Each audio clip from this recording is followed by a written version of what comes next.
What's up mga ka-jungle? So, padulong na po ta sa area karon. Mag-survey na po ta na ano. Survey na po ta sa area kay medyo dugay-dugay na. And then atong oras is hapon na, alas 5 na sa hapon.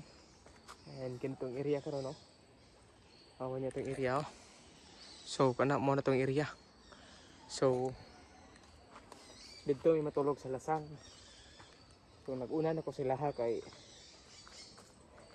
ako mag-prepare sa mga higdaan dito. Wala siya. So ako rin siya nagdakaw karon.